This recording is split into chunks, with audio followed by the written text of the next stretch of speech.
60da Rossiyada qishlar va sovuq bo'lmagan. Kaluga viloyatidagi Rabbimizning o'zgarish cherkovi. Cherkov sovuq bo'lmagan iliq iqlim uchun qurilgan. Ushbu cherkov qurilishi davomida isitish o'rnatilmagan. Pechlar, isitgichlar, tutun yo'llari yo'q, hech joy yo'q. Ularning izlari ham yo'q. Lekin Rossiyada isitishsiz juda sovuq. Jamoat joylari isitilishi kerak. Shuning uchun pech keyinroq yasaldi. U aynan shu yerda, kirish joyi yaqinida o'rnatildi. Havo issiqlik pardasini yaratish uchun. Ular pechni o'rnatish uchun devorda chuqurliklar qoldirdilar. G'ishtlarning silliqlanganligi aniq. Bu qurilishdan olingan g'isht emas. Devorda ko'p gips qoldi. Gips ishlayotgan pechda bo'lmasligi kerak. U yonadi. Devorda tutun chiqarish uchun kanal ochilgan. Ichkarida muhrlangan teshilgan kanal quvur yaratish uchun muhrlandi.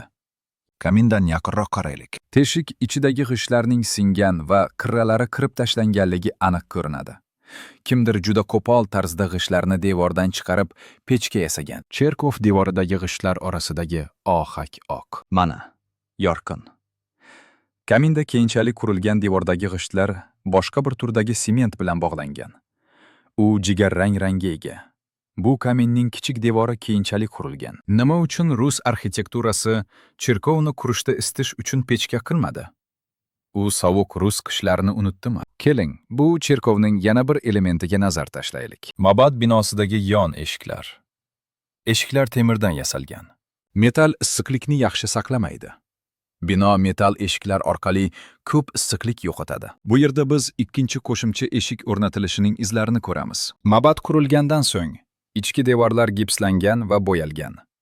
Lekin keyin gips va bo'yoq ustiga qurilish aralashmasi surtilib, eshik ramkasi uchun burchakni tekislash uchun ishlatilgan. Va keyin u kulrang bo'yoq bilan bo'yalgan. Keling, buni boshqa tomondan ko'raylik. Bu yerda ham shunday. Bir qatlam gips, bir qatlam bo'yoq va ustiga burchakni tekislash uchun qurilish sementi qo'llaniladi.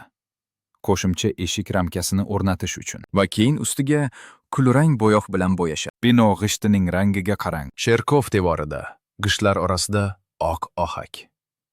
Qo'shimcha eshiklar sarg'ish jigarrang rangdagi ohak bilan o'rnatilgan. Bu keyinchalik teshilgan quvurning kanalini muhrlash uchun ishlatilgan eritmaning rangiga o'xshaydi. Ehtimol quvur va qo'shimcha eshiklar bir vaqtda yaratilgan. Mabad ichki tomondan gipslangan va bo'yalganidan so'ng, ya'ni foydalanish uchun to'liq tayyor. Cherkov binosining tashqi qismi rus muzidan himoya qiluvchi poydevor yo'q. Namlik tuproqdan g'ovaklar orqali g'ishtlar ichiga ko'tariladi. Sovuqda suv muzlaydi va g'ishtlarni sindiradi. Burchaklarda katta bo'laklar tushib ketgan. Bu rus muzlagichi sabab bo'ldi. Binoning butun pastki qismi qulashimoqda. Bu yerda ham shunday. G'ishtlar parchalanib, devordan tushib ketdi. Shunday qilib Rossiya sovuqi poydevor uchun qish himoyasi bo'lmagan binolarni yo'q qiladi. Va bu cherkovda himoya yo'q. Chunki bu cherkov muzlamaydigan iliq iqlim uchun mo'ljallangan. Belgiya 1791-yilda cherkov qurilganligini ko'rsatadi.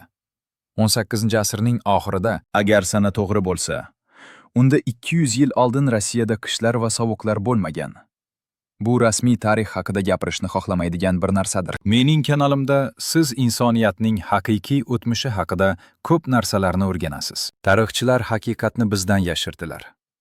Men buni o'zim hal qilishim kerak edi. Men tasavvur ham qila olmaydigan narsalarni topdim.